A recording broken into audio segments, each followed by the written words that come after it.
looking back, I suppose it was fun just being a pioneer, starting from scratch.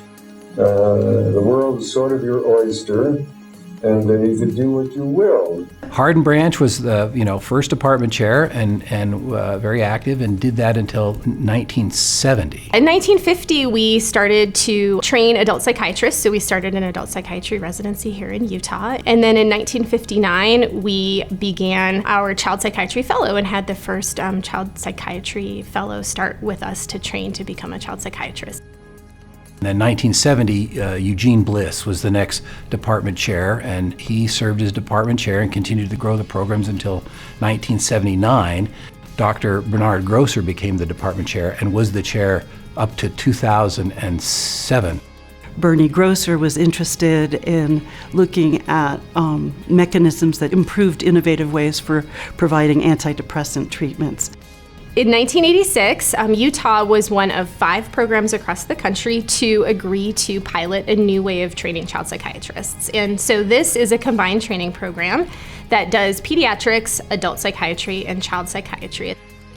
When we opened this hospital in 86 as part of National Medical Enterprise, it was the Western Institute of Neuropsychiatry, or WIN as it was known. They developed a partnership with the university and Department of Psychiatry, and so the chair of the department was the clinical manager. This facility was built and owned by them. And then in '94 we changed the name to the University Neuropsychiatric, or as it's better known, UNI.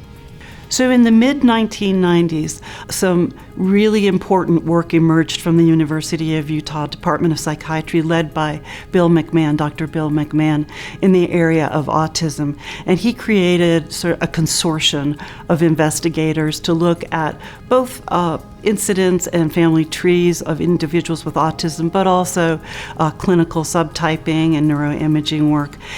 In 2000, he was awarded a program project for autism, and that has really been a key landmark area of research for the department.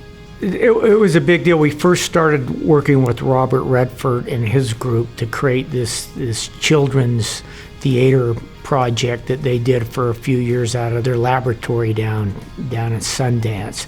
And then that morphed into a children's fair where we actually started doing that on site, which was pretty novel. And one of the reasons we did that, again, was to deal with the stigma around mental health. So now you come up to a psych hospital on the ground, bring your kids to have a fair, trying to normalize that kind of thinking around who we were. Back in 2000, folks at the time developed a clinic to start addressing not only the special sort of psychiatric requirements that these people with developmental disabilities had, but also their medical, because they have a lot of extra medical problems as well. And that clinic grew until in 2005, they created what's currently called the HOME program, Healthy Options Maintaining Excellence, that's what it stands for. In 2011, UNI expanded, and as part of that expansion, we were allowed to design an MRI suite for a 3 Tesla magnet. And we started the GATE consultation system, which stands for Giving Access to Everyone. It is a web-based peer-to-peer consultation program in which we talk with pediatricians and family practice doctors in the community.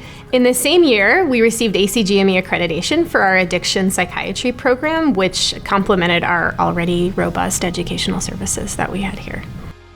We opened at 120,000 square foot facility, 80 additional beds. In 2012, Salt Lake County put out a request for proposal for crisis services. There was a mobile crisis team, a crisis line, a receiving center, and a wellness recovery step-down program. So there are 4 different programs they put out the request for proposal. Now, mind you, we had just built a $53 million facility to put people in the hospital. Now we create all these services to keep people out of the hospital because it's the right thing to do. We wanted to make sure that anybody coming in the hospital really needed to be here. So in 2015, we recognized the need to embed providers, mental health professionals, into the primary care clinics so you could better address the needs of the patient and really use your resources in a smarter way. You know, we had one of the highest suicide rates in the country for kids and adolescents. They pushed through creating an app, and so we brought it into the university and started from scratch and built this app. The Safe UT app really has been extremely successful because of the partnership with public safety, but primarily with the school system. So in 2018, we further enhanced the training that we could offer within the Department of Psychiatry. We added an addiction medicine fellowship, which was a complement to our addiction psychiatry program.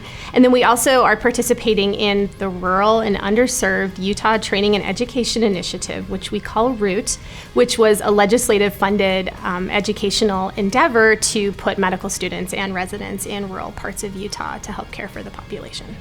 In recent years, our research faculty expanded greatly. Between 2014 and 2019, it actually tripled. It's my honor to announce that the John M. and Karen Huntsman family has committed $150 million to establish the Huntsman Mental Health Institute at the University of Utah. 2019, there was this announcement of this $150 million gift grant from the Huntsman Family Foundation. Very exciting. That's an incredible gift to this state, this community, and this country ultimately. It's using their name and their resources as a catalyst to energize other people and bring them to the table to create kind of a national model for how mental health and substance use treatment should be provided. It's because of our long history of excellence in the clinical side, and the strength of our faculty and some of the research we have here and the potential here is why we were awarded that grant, and we're very grateful, and we're just so excited about the future because we feel like we can move things to the next level.